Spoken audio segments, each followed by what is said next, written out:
Hi, welcome to mediatorpodcast.com, a podcast and video series about mediation, negotiation, and collaboration. My name is Melissa Gragg, and I'm a valuation expert and mediator in St. Louis, Missouri, specializing in divorce and partner disputes. Today, we will discuss issues around mediation and settlement negotiations, including dealing with emotional stress, with another mediator and negotiation coach, Alice Shikina. She's based in California and has a very unique background with over 20 years of theater experience that she brings to her mediation practice. She's an improviser and excellent people reader. Welcome, Alice. How are you?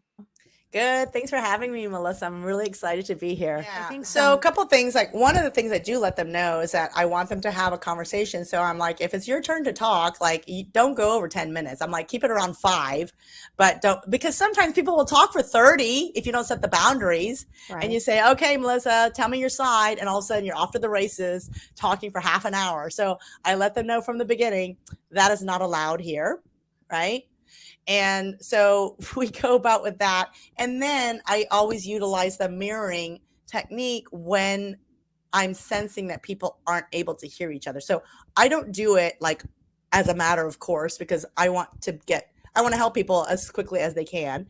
So I will ask people, hey, can you let me know what it is that you heard from the other side when it's like the emotions are running? Because I need to make sure that those switches did not get flipped off. Right.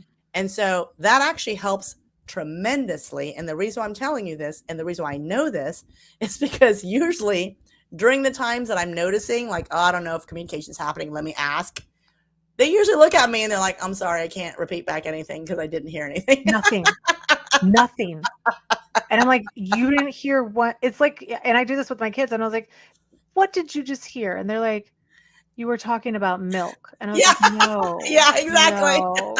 You were thinking about milk. No, that person was that. It happens all the time. And the other person is always shocked.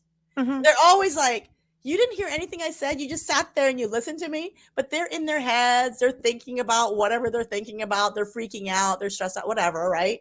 And so I always say, like, can you just let me know what it is that you heard? Once we can tell that there was no communication, we go back and then we make sure that the communication happens. We kind of repeat that whole thing again, like rinse, wash, repeat. Like, can you say it again, Melissa? Okay. Can you now repeat back what it is that you heard? Okay. Now we're clear. Now we're good. But guess what?